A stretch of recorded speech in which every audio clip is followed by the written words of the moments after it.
But 9200 mark పైన అయితే Nifty sustain అవుతుంది. ఇది ఒక రకంగా ఒక పాజిటివ్ సెంటిమెంట్ ఇంకా మార్కెట్లో నిలిచే ఉంది అనేది ఒక సంకేతంగా మనం భావించాలి. అంతర్జాతీయంగా జియో పొలిటికల్ టెన్షన్స్ ఎరప్ట్ అయ్యాయి. దానివల్ల కొద్దిగా ఇవాళ ఏషియన్ మార్కెట్స్ నిన్న క్లోజ్ అయిన అమెరికన్ మార్కెట్స్ వీక్ గా ఉన్నప్పటికీ బట్ మన మార్కెట్స్ మాత్రం అంతటి ఇంపాక్ట్ ఏం కనిపించలేదు. ఓకే, ఇది మనం హ్యూజ్ రన్అప్ చూసిన తర్వాత అండ్ రెగ్యులర్ గా 52 వీక్ హై టచ్ చేసిన తర్వాత మార్కెట్స్ లో ఒక పాయింట్ ఆఫ్ టైమ్ లో సెటిల్ డౌన్ అవ్వడం కామనే. బట్ ఏదో ఒక రీజన్స్ ని అట్రిబ్యూట్ చేసుకుంటే ఇవాళ 1 or 2 days నుంచి మార్కెట్స్ ఒక sideways or weak trend లో ట్రేడ్ అవుతూ వస్తున్నాయి. బట్ 9200 అనేది ఒక స్ట్రాంగ్ సపోర్ట్ లెవెల్ గా కనిపిస్తుంది. ఆ లెవెల్ దిగువకి అయితే నిఫ్టీ రాని పరిస్థితి. అండ్ 9250 మార్క్ ఆల్మోస్ట్ ఒక 15-20 పాయింట్స్ అటు ఇటుగానే నిఫ్టీ కొట్టుమిట్టాడుతూ వస్తుంది. ఇవాళ oil and gas, capital goods, auto రంగ షేర్స్ కొనుగోళ్ల మద్దతు కొద్దిగా ఉంటే health care, FMCG, IT, technology రంగ షేర్స్ మాత్రం వీక్ గా ఉన్నాయి. అండ్ రియాలిటీ స్టాక్స్, ఆ రియాలిటీ సెక్టర్ మాత్రం చాలా స్ట్రాంగ్ గా ఉంది. ఆల్మోస్ట్ ఒక 18 సెషన్స్ నుంచి ఈ సెక్టార్స్ లో బయింగ్ మనం రావడం చూస్తూనే ఉన్నాం రెగ్యులర్ గా. అనేక సందర్భాలు చాలా స్టాక్స్ గురించి మనం ఇప్పటికే డిస్కస్ చేసుకున్నాం. గోద్రేజ్ ప్రాపర్టీస్ అనుకోవచ్చు, ఒబెరాయ్ రియాలిటీ, ప్రెస్టేజ్ ఎస్టేట్స్ లాంటి స్టాక్స్ తో పాటు అజ్మీరా రియాలిటీ లాంటి counters, Ansal housing, Ansal properties లాంటి కౌంటర్స్ అన్నిటి బాగా పెరుగుతూ వస్తున్నాయి. And mid and small caps లో కూడా ఇవాళ మంచి బయింగ్ ఆపర్చునిటీస్ కనిపిస్తున్నాయి. మార్కెట్స్ కాస్త నెగిటివ్ గా ట్రేడ్ అవుతున్నప్పటికీ ఒక వీక్ వీటిలో మాత్రం మిడ్ అండ్ స్మాల్ క్యాప్స్ లో మాత్రం మంచి బయింగ్ ఆపర్చునిటీస్ కనిపిస్తున్నాయి. అండ్ అటుకెళ్ళకి రిలయన్స్ ఒక అప్రత్యేతంగా సాగిన ర్యాలీకి బ్రేక్ పడింది. బికాస్ నిన్న సమ్మర్ సర్ప్రైజ్ ఆఫర్ ని త్వరగా ఎండ్ చేయాలి, ఇమీడియట్ గా దాన్ని ఎండ్ చేయాలని చెప్పి ట్రాయ్ ఆదేశాలు జారీ చేసిన నేపథ్యంలో కొద్దిగా ఇది ఒక నెగిటివ్ న్యూస్. బట్ ఈ పాటికే రావాల్సిన కస్టమర్ల బేస్ వచ్చేసింది 7.2 crores బేస్. అండ్ ఎంతమంది జియో ప్రైమ్ మెంబర్షిప్స్ ఉంటే వాళ్ళు ఎంతమంది 303 ఆఫర్ తీసుకున్నారని మనకు మరికొద్ది రోజుల్లో ఆ డీటెయిల్స్ వస్తాయి. కాబట్టి ఎంత రెవెన్యూ ఓవర్లీగా రిలయన్స్ వచ్చింది అనేది దీన్ని బట్టి మనం అర్థం చేసుకోవచ్చు. అండ్ ఇవాళ 52 వాళ్ళు గరిష్ట స్థాయిని టచ్ చేసిన స్టాక్స్ 110 దాకా కనిపిస్తున్నాయి. చాలా స్టాక్స్ అందులో ఉన్నాయి. అండ్ ఒక 3 IPO స్టాక్స్ గురించి, ఆ 3 IPOs గురించి మనం డిస్కస్ చేసుకోవాలి. రీసెంట్ IPOs లో వన్ ఇస్ డిమార్ట్ ఇనిషియల్ గా 25-30% గెయిన్స్ వచ్చినప్పటికీ మనకి 100% ఆఫ్ గెయిన్స్ మనం చూసాం. బట్ ఈ రోజు కూడా ఆల్మోస్ట్ 9% దాకా జంప్ మనకి డిమార్ట్ లో కనిపించింది. ఆల్మోస్ట్ 723 రూపీస్ దగ్గర ఈ స్టాక్ ట్రేడ్ అయింది. And Shankara Buildcon 17 times retail portion subscribe అయింది. బట్ స్టిల్ చాలా స్ట్రాంగ్ బయింగ్ యాక్షన్ మనం చూస్తున్నాము. 5% గెయిన్స్ తో ఈ స్టాక్ 657 దగ్గర ట్రేడ్ అవుతుంది. అదే బాటలో వచ్చిన సిఎల్ డెడికేట్ మనం పదే వారణిస్తూ వచ్చాం. ప్రైజింగ్ పాయింట్ ఆఫ్ వ్యూలో చాలా ఎక్స్పెన్సివ్ వాల్యుయేషన్స్ ఉన్నాయని చెప్పి ఆల్మోస్ట్ 502 ఇష్యూ ప్రైస్ ఇప్పుడు 349 ఇవాళ ఇంట్రాడే లో. బట్ కొద్దిగా బయింగ్ లోయర్ లెవెల్స్ దగ్గర కనిపించింది. 360-370 ఆర్డ్ లెవెల్స్ దగ్గర సిఎల్ డెడికేట్ ట్రేడ్ అవుతుంది. అంటే ఎంత ఫండమెంటల్ గా స్ట్రాంగ్ ఉన్నా బుల్ మార్కెట్ ఉన్నా కూడా ఏ స్టాక్స్ లో వాల్యుయేషన్స్ ఎక్కువగా ఉన్నాయి మార్కెట్ వాటిని పనిష్ చేస్తుంది అనేది ఇది ఒక ఉదాహరణగా మనం చెప్పుకోవచ్చు. And Edelweiss Financial Services, Phoenix, ARC and JM Financial లాంటి కంపెనీస్ కి మోస్ట్ ఆఫ్ ది బ్యాంక్స్ ఎందుకంటే వాళ్ళ ఎన్పిఎల్ భారాన్ని తగ్గించుకోవడానికి మొండి బకాయిలన్నింటినీ కూడా అసెట్ రీకన్స్ట్రక్షన్ కంపెనీస్, ఏఆర్సీస్ అంటాం, వాటికైనా అమ్మేస్తున్నాయి. ఇవాళ కూడా మేజర్ బ్యాంక్స్ అన్ని పెద్ద ఎత్తున ఏఆర్సీస్ కి అమ్మేసిన పరిస్థితి. అందుకే రాబోయే రోజుల్లో Edelweiss Financial Services and JM Financial లాంటి స్టాక్స్ లో ఇంకా హ్యూజ్ ర్యాలీ ఉండే ఛాన్సెస్ కనిపిస్తున్నాయి. ఎందుకంటే ప్రస్తుతం ఆర్థిక మంత్రిత్వ శాఖ అనుకోవచ్చు, రిజర్వ్ బ్యాంక్ ఆఫ్ ఇండియా అనుకోవచ్చు, ఎన్పిఎల్ భారాన్ని బ్యాంకుల నుంచి తగ్గించాలని చెప్పి చూస్తున్నాయి. ఒక క్లారిటీ కనుక మన కేంద్ర ప్రభుత్వం నుంచి వస్తే most of the bad assets అన్నిటిని కూడా ఈ బ్యాంకులు షెడ్ చేసుకుని ఈ ఏఆర్సీస్ అంటాం, అసెట్ రీకన్స్ట్రక్షన్ కంపెనీస్ కి ఇస్తే మేబీ వీటి ఇంకా గెయిన్ ఉండే అవకాశం కనిపిస్తుంది. అందుకే ఎడెల్వైజ్ 110-120 రూపీస్ నుంచి 180 రూపీస్ దగ్గరకు వచ్చేసింది. ఇవాళ కూడా 52 వీక్ హై టచ్ చేసింది. జేఎం ఫైనాన్షియల్ కూడా 52 వీక్ హై టచ్ అవుతుంది. రాబోయే రోజులు ఇది కూడా ఒక థీమ్ కన్సిడర్ చేసుకోవచ్చు. Edelweiss Financial Services and JM Financial లాంటి స్టాక్స్. ఈ నోట్తో ఇప్పటివరకు మార్కెట్ ట్రెండ్ ఏంటి, ఈ టైంలో ఎలాంటి వ్యూస్ మార్కెట్స్ తీసుకోవాలి అంశాలపై మనతో మాట్లాడడానికి ఎలా సిద్ధంగా ఉన్నారు. Good afternoon all of you sir. ఎలాంటి వ్యూతో ఉన్నారు? బికాస్ ఆఫ్ ఇంటర్నేషనల్ క్యూస్ మన మార్కెట్స్ కొద్దిగా వీక్ గా కనిపిస్తున్నాయి. ఓవరాల్ గా ఇవాళ మార్కెట్ లో ఒక కరెక్షన్ వచ్చినప్పటికీ కొంచెం స్ట్రెంత్ ఉంది అనుకోవచ్చు. ఎందుకంటే మనకి అమెరికన్ మార్కెట్స్ బాగా తగ్గడము, అలాగే కొంచెం యూరోపియన్ మార్కెట్స్ కూడా కొంచెం తగ్గడము, అలాగే కొంచెం ఇంటర్నేషనల్ మార్కెట్స్ లో కూడా కొంచెం టెన్షన్ ఉండడం చూసినప్పటికీ బట్ మన మార్కెట్ లో మటుకు కొంచెం ఒక ఇనీషియల్ రియాక్షన్ తర్వాత తేరుకున్నట్టుగా కనిపిస్తుంది. మార్కెట్ గత 3 రోజులుగా 9200 స్థాయి దగ్గర నుంచి రికవరీ అవ్వడం మనం చూస్తున్నాము. అలాగే మార్కెట్ ఇంచుమించు డే హై దగ్గరే ప్రస్తుతానికి 9240 దగ్గర ట్రేడ్ అవడం చూస్తుంటే మార్కెట్ లో పెద్ద వీక్నెస్ ఏమి కనిపించలేదు. కాకపోతే క్లోజింగ్ ఒకటి ముఖ్యం. ఏదైనా కనుక నెక్స్ట్ హాఫ్ అన్ అవర్ 1 అవర్లో కనుక మార్కెట్లో కరెక్షన్ వచ్చి 9,200 కింద క్లోజ్ అయితే ఒక షార్ట్ టర్మ్ కరెక్షన్ వచ్చే అవకాశాలు కనిపిస్తుంది. అలాగే బ్యాంక్ నిఫ్టీ కూడా చూస్తే కనుక 21,500 స్థాయి పైన కొంచెం బాగా ట్రేడ్ అవడం అని చూస్తాము. ఈ 2-3 రోజులు కూడా ఆ లెవెల్ని నిఫ్టీలో 9,200లో రికవర్ అయినట్టు బ్యాంక్ నిఫ్టీలో కూడా 21,500 పైన రికవర్ అవ్వడం మనం చూస్తున్నాము.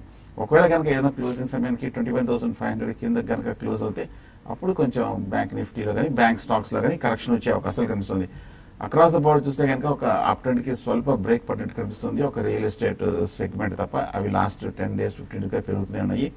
ముఖ్యంగా ఇవాళ నిన్న చూస్తే కనుక మనకి సెక్టర్ వైజ్ చూస్తే కనుక ఆయిల్ మార్కెటింగ్ కంపెనీస్ నిన్న కూడా చెప్పుకున్నాము, అవి కొంచెం బాగా స్ట్రాంగ్ గా రికవరీ అవ్వడం చూస్తున్నాము. బహుశా షార్ట్ టర్మ్ పొజిషన్ కి ఇంకా కొంచెం అప్ ట్రెండ్ కి ఒక 5 to 10% వరకు ఇంకా పొటెన్షియల్ కనిపిస్తుంది. So on the whole market positive గానే ఉంది. కాకపోతే ఇంకా ఓవర్ బాట్లోనే ఉంది. కరెక్షన్ ఎప్పుడు సెట్ ఇన్ అవుతుందో మనం ఎగ్జాక్ట్ గా చెప్పలేము. బట్ కానీ హై లెవెల్లో మార్కెట్ కొంచెం slow and steady cautious movement ఉండే అవకాశాలు నెక్స్ట్ వీక్ కూడా కనిపిస్తుంది. ఓకే, మీరు ఎలాంటి ఈ వీకెండ్ గైడెన్స్ ఇస్తారు? మార్కెట్స్ విషయానికి వస్తే ఈ రోజు ఓపెనింగ్ మనకి కొంత గ్యాప్ డౌన్ ఓపెన్ అయింది. అక్కడి నుంచి రికవర్ అయ్యి మార్నింగ్ ఏదైతే లో వచ్చిందో 9221 ఆ లెవెల్ మళ్ళీ టెస్ట్ చేయలేదు. ఆల్మోస్ట్ ఇప్పుడు డే అంతా కూడా ఎక్కువ వరకు ట్రేడింగ్ ప్యాటర్న్ కానీ గమనిస్తే ఒకే రేంజ్ లో మూవ్ అవుతుంది. అయితే స్టాక్స్ లో కొంత మార్పులు తప్ప పెద్దగా ఇండస్ట్రీస్ గా ఎటువంటి మార్పులు అయితే లేదు. ప్లస్ ఇంకోటి ఎక్కువగా మిడ్ క్యాప్ లోనే మళ్ళీ యాక్షన్ అనేది చాలా స్టాక్స్ ఇంతకుముందు మీరు అన్నట్టుగా చాలా స్టాక్స్ హైస్ వైపు వెళ్తున్నాయి. అయితే ఒకవేళ వీక్ ఉన్న కౌంటర్ లో కూడా major cell offs, major profit booking అనేది మిడ్ క్యాప్ కౌంటర్స్ లో కనపడలేదు. లార్జ్ క్యాప్ లో కూడా చూసుకుంటే పెద్దగా డౌన్ ట్రెండ్ అనేది కూడా అయితే 1-2 స్టాక్స్ లో తప్ప మేజర్ డౌన్ ట్రెండ్ అనేది కనపడలేదు. అయితే కొన్ని సెక్టార్లు మాత్రం మరీ వీక్ గా ఉన్నాయని చెప్పొచ్చు. ఈ రోజు ఫార్మా స్టాక్స్ ఈరోజు మళ్ళీ అంటే ఏవైతే నెంబర్ 1, నెంబర్ 2 కంపెనీస్ అనుకుంటున్నాము ఇన్ని రోజులు, అటువంటి కంపెనీస్ లైక్ సన్ ఫార్మా కానీ తర్వాత డాక్టర్ రెడ్డిస్ లో వీక్నెస్ అనేది చూసాము. అయితే లాస్ట్ ఫ్యూ డేస్ గా కొంచెం స్ట్రాంగ్ ఉన్న లుపిన్ లో ఈరోజు ప్రాఫిట్ బుకింగ్ అనేది చూస్తున్నాము. At the same time IT pack లో కూడా కొంత ఈరోజు వీక్నెస్ అనేది ఉంది. లాస్ట్ కొన్ని రోజులుగా నిఫ్టీకి చాలా స్ట్రాంగ్ సపోర్ట్ ఇస్తున్న రిలయన్స్ ఇండస్ట్రీస్ ఈరోజు ట్రాయ్ నిబంధనల కారణంగా ఈ స్టాక్ లో కరెక్షన్ చూసాము. అయితే ఈ ప్రాఫిట్ బుకింగ్ అనేది కొన్ని రోజులు కూడా కొనసాగవచ్చు. ఎందుకంటే ఆల్రెడీ స్టాక్ బాగా పెరిగింది కాబట్టి 1440, 1420 మధ్యలో ఇది కొన్ని రోజులు ఓవర్ అవ్వచ్చు. 1420 బిలో కంటిన్యూగా ట్రేడ్ అయితే కొంచెం డౌన్ సైడ్ 1380 లెవెల్స్ ని కూడా టెస్ట్ చేయొచ్చు. కాబట్టి రిలయన్స్ ఇండస్ట్రీస్ లో ప్రాఫిట్ బుక్ చేసుకోమని చెప్తాను షార్ట్ టర్మ్ ఫ్యూచర్స్ లో ఉన్న వాళ్ళు. ఒక ఫ్యూచర్ మామూలుగా డెలివరీ బేస్డ్ బయింగ్ ఉన్న వాళ్ళు మాత్రం కంటిన్యూ చేయండి. రిజల్ట్ వరకు మాత్రం పెద్దగా డౌన్ సైడ్ అయితే ఈ కౌంటర్ లో ఎక్స్పెక్ట్ చేయలేము. నిఫ్టీ పరంగా కూడా పెద్దగా మార్పులు అయితే ఉండకపోవచ్చు, కన్సాలిడేషన్ లో ఉంటుంది. 9220 బ్రేక్ అయితేనే నిఫ్టీలో కరెక్షన్ అనేది అసలు మీనింగ్ఫుల్ కరెక్షన్ స్టార్ట్ అయినట్టు అనుకోవచ్చు. లేని పరిస్థితుల్లో 9200 నుంచి 9380 క్లోజర్ గా 9320 ఆ లెవెల్లో నిఫ్టీ అంటే అప్ సైడ్. డౌన్ సైడ్ చూసుకుంటే 9200 కానీ బ్రేక్ అయితేనే కొంచెం కరెక్షన్ రావచ్చు. బట్ ఎక్కువ మిడ్ క్యాప్ యాక్షన్ ఎక్కువ ఉంటుందండి. ఓకే, అండ్ వంశీ గారు, కమాడిటీస్ విషయానికి వచ్చినట్టయితే మనకు especially crude because of this geo political tensions మరి ఎరప్ట్ అవుతున్నాయి. యుఎస్ అండ్ సిరియా మధ్య 60 స్ట్రైక్స్ వాళ్ళు చేయడము, ఇంటర్నేషనల్ మార్కెట్స్ ఇంటర్నేషనల్ లాను వాళ్ళు బేఖాతరు చేసింది యుఎస్, మళ్ళీ గొడవలు మొదలవుతున్నాయి. రాబోయే రోజుల్లో క్రూడ్ ఎలా రియాక్ట్ అయ్యే ఛాన్సెస్ కనిపిస్తున్నాయి? Crude and dollar rupee movements ఎలా ఉండొచ్చు? అన్లెస్ అంటే నిన్న సిరియా దీని అటాక్ వల్ల కొంతవరకు reactionary move crude oil, gold prices కొద్దిగా పైకి వెళ్ళాయి. కానీ సిరియా పెద్ద మేజర్ ప్రొడ్యూసర్ ఆఫ్ ఆయిల్ కాదండి. మనం ఒకటి చూడాలంటే మేజర్ ప్రొడ్యూసర్స్ ఈవెన్ ఓపెక్ లో కూడా అసలు ఆ మిడిల్ ఈస్ట్ లో one of the small producers అంటే సిరియా అని చెప్పొచ్చు. సో దానివల్ల పెద్దగా క్రూడ్ ఆయిల్ ప్రొడక్షన్ కానివ్వండి దీనివల్ల పెద్ద ఇంపాక్ట్ ఉండకపోవచ్చు. First thing only purely because of some tensions అయినా సప్లై ఏమైనా డిస్టర్బ్ అంటే సప్లై రూట్స్ ఏమైనా డిస్టర్బ్ అవుతుంది, లేదంటే వార్ ఇంకా కొద్దిగా పెద్దగా ఎక్స్పాండ్ అయ్యే ఛాన్స్ ఉంటుందన్న భయాలతో కొద్దిగా పైకి వెళ్ళే. కానీ బ్రాడ్ గా ఫండమెంటల్ స్టిల్ వీక్ గానే ఉన్నాయి. నాకు తెలిసి ఇంతకంటే పెద్దగా ఎస్కలేట్ ఏమీ అవ్వకపోవచ్చు. ఎందుకంటే అన్లెస్ అంటే రష్యాకి సంబంధించి ఏమన్నా ఇన్వాల్వ్మెంట్ ఫర్దర్ అయ్యి యుఎస్ కి రష్యాకి మధ్య ఏమైనా ఎస్కలేషన్ అయితే తప్ప మనకు పెద్దగా ఏం ఇది ఉండకపోవచ్చు. జస్ట్ ఈ మన ఇన్నటిని ఈ రోజు చూసింది జస్ట్ రియాక్షనరీ ప్యానిక్ మూవ్ అంతే. మళ్ళీ మార్కెట్స్ సర్దుకుంటాయి. ఇంటర్నేషనల్ ఎనర్జీ ఏజెన్సీ కూడా అదే చెప్తుంది, అంటే ఈవెన్ ఓపెక్ ప్రొడక్షన్ కట్ తర్వాత కూడా మనకి హెవీగా స్టాక్స్ ఉన్నాయి స్టిల్ అని. So so I don't think పెద్దగా దీనివల్ల ఇంపాక్ట్ జస్ట్ చిన్న రియాక్షన్ తప్ప పెద్ద హెవీగా ఏం ఇంపాక్ట్ ఉండకపోవచ్చు. And what about gold, especially gold silver కూడా వాళ్ళు కొద్దిగా పెరగడం మనం చూస్తాం. అది ఆబ్వియస్లీ పానిక్ అంటే సేఫ్టీ హ్యావెన్ కింద కొద్దిగా గోల్డ్ లో బయింగ్ వచ్చింది. సిల్వర్ ఆబ్వియస్లీ గోల్డ్ ని కొద్దిగా ఫాలో అవుతుంది కాబట్టి దానివల్ల ఉంది. బట్ బేస్ మెటల్స్ లో వీక్నెస్ వల్ల కొంతవరకు ఆగుతుంది silver. But broadly gold silver ఈ 1 or 2 days లో మూవ్ అయినా కానీ స్టిల్ ఫండమెంటల్స్ పెద్దగా మేజర్ గా చేంజ్ ఏం కాలేదు. గోల్డ్ యాక్చువల్లీ ఈ ఇయర్ సర్ప్లస్ ఉంటుందని ఒక కన్సల్టెన్సీ ఫర్మ్ మనకి 750 tons వరకు సర్ప్లస్ ఉండొచ్చు అని చెప్తున్నారు. సో ఓవరాల్ గా చూసుకుంటే రేంజ్ బౌండ్ ట్రేడింగ్ ఉండే ఛాన్స్ ఎక్కువ ఉంటుంది. అంటే 1 or 2 days వోల్టాలిటీ ఉన్నా కానీ బ్రాడ్ గా చూసుకుంటే రేంజ్ బౌండ్ ఉండే ఛాన్స్ ఎక్కువ ఉన్నాయి. ఫైన్ అన్నట్టు కాల్స్ అండ్ మెయిల్స్ తీసుకునే ముందు స్మార్ట్ ఇన్వెస్టర్ లో చిన్న బ్రేక్ తీసుకుందాం.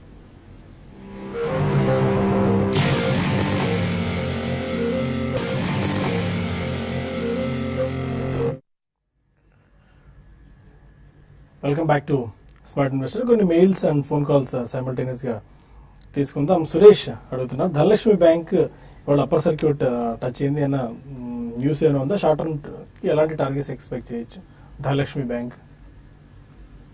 ఓవరాల్ గా మనం చూస్తున్నాము బ్యాంక్స్ అన్ని కూడా కొంచెం స్టడీ అప్ ట్రెండ్ రావడం మనం చూస్తున్నాము. ధనలక్ష్మి బ్యాంక్ స్పెసిఫిక్ న్యూస్ అంటూ పెద్ద ఏం లేదు. ఈ మధ్య చూస్తే కనుక ఒక స్వల్ప అప్ ట్రెండ్ తప్ప కానీ మనం ఒక మేజర్ బుల్లిష్ ట్రెండ్ అంటూ మనం చూడలేదు. ధనలక్ష్మి బ్యాంక్ చూస్తే కనుక ఒక బేరిష్ ట్రెండ్ లో ఇప్పుడు ఒక మైనర్ అప్ ట్రెండే. సో నా ఉద్దేశం ప్రస్తుతానికి ఓవరాల్ గా సెంటిమెంట్ కొంచెం బ్యాంక్స్ కి పాజిటివ్ గా ఉంది కాబట్టి ఇంకొక స్వల్ప అప్ ట్రెండ్ పొటెన్షియల్ కనిపిస్తుంది. మొన్న రిజల్ట్ చూస్తే కనుక Q3 అంత ఆశాజనకంగా రాలేదు.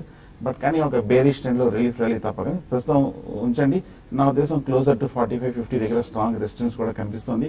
అంత ఫండమెంటల్ కూడా సపోర్ట్ చేయట్లేదు కాబట్టి కొంచెం హై రేట్ లో ఎగ్జిట్ అవడం మంచిది. Caller Ramesh Ramesh, hello.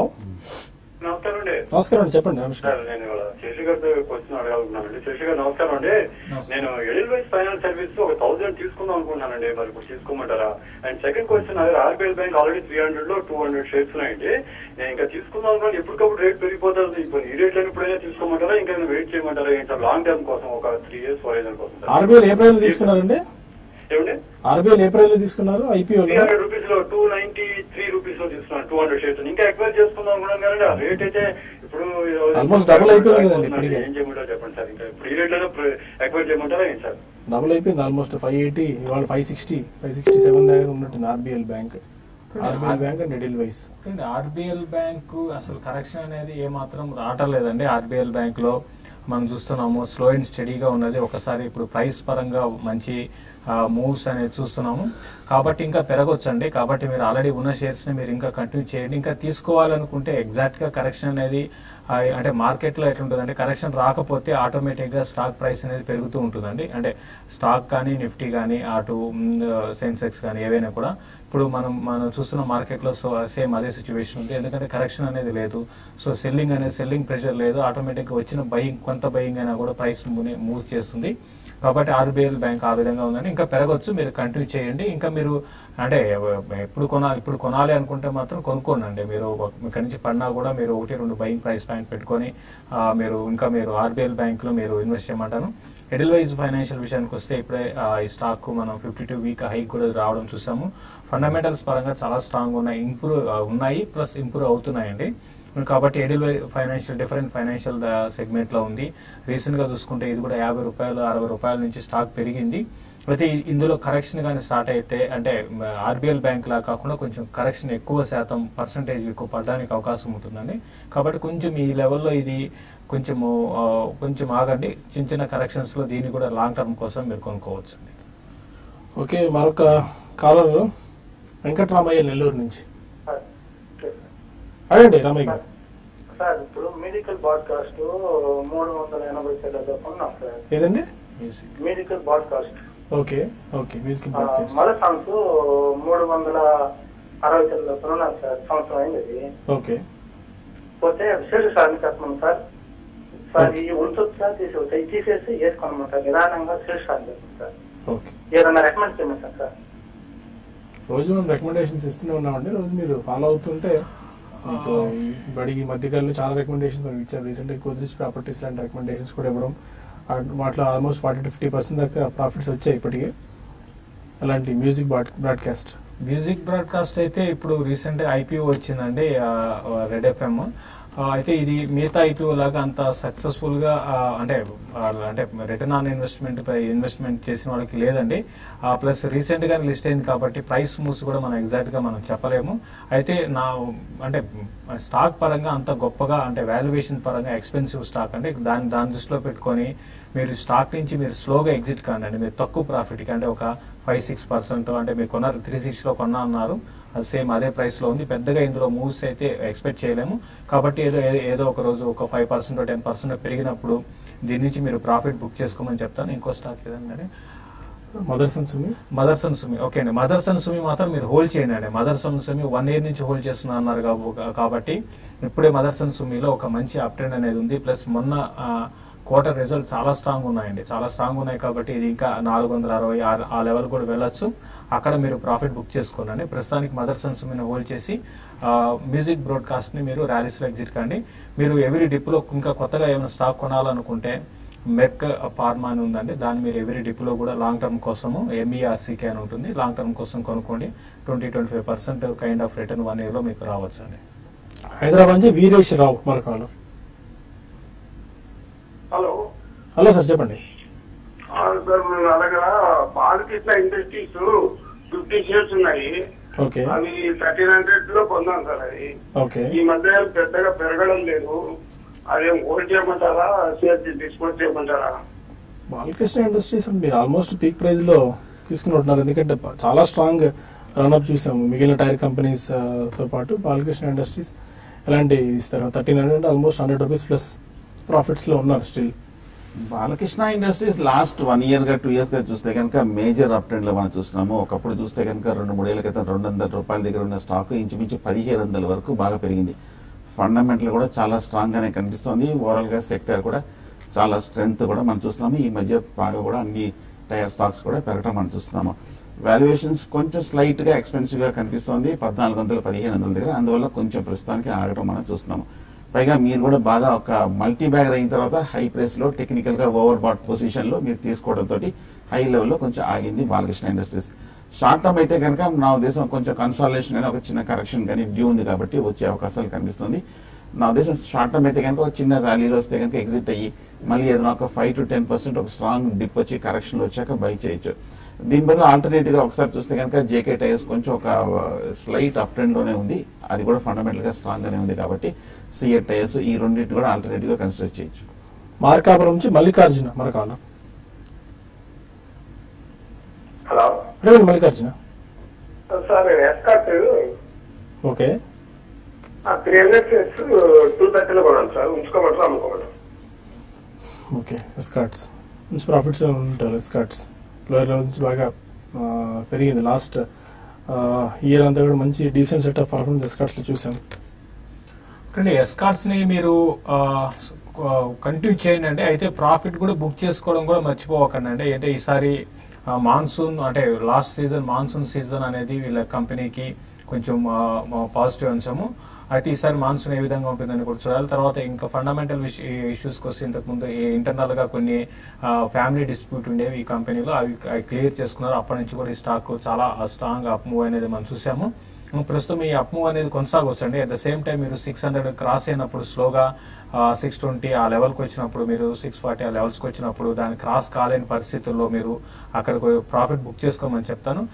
తర్వాత రిజల్ట్ పరంగా చాలా ఇంప్రూవ్మెంట్ అనేది కనపడిందండి. దానికి ఆల్రెడీ ప్రైస్ డిస్కౌంట్ అయిపోయింది కాబట్టి ఒకసారి 620, 640 దగ్గర మీరు అంటే ఇక్కడ నుంచి 100 రూపాయల దాకా పెరిగితే అప్పుడు మీరు ప్రాఫిట్ బుక్ చేసుకోండి.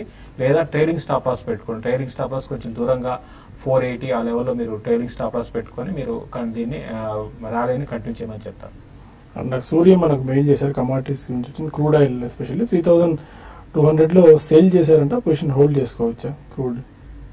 ఈ రోజు అయితే అంటే 3200 దాదాపు 150 పాయింట్స్ కింద దాదాపు 200 పాయింట్స్ కింద సేల్ చేశారు.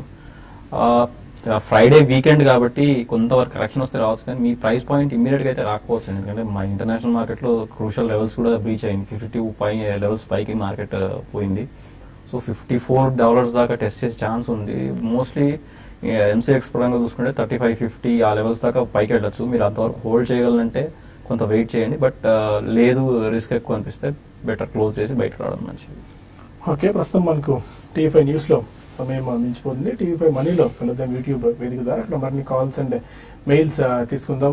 మీకు ఇన్సేపు పక్క నెంబర్స్ స్క్రోల్ అయ్యే fundamental and technical workshop profit your trade and TV5 money సంయుక్తంగా నిర్వహిస్తున్న వర్క్షాప్ ఇది విజయవాడలో April 15th జరుగుతుంది. రిజిస్ట్రేషన్స్ అండ్ సీట్ రిజర్వేషన్ కోసం profityourtrade.in ఒకసారి చూడండి.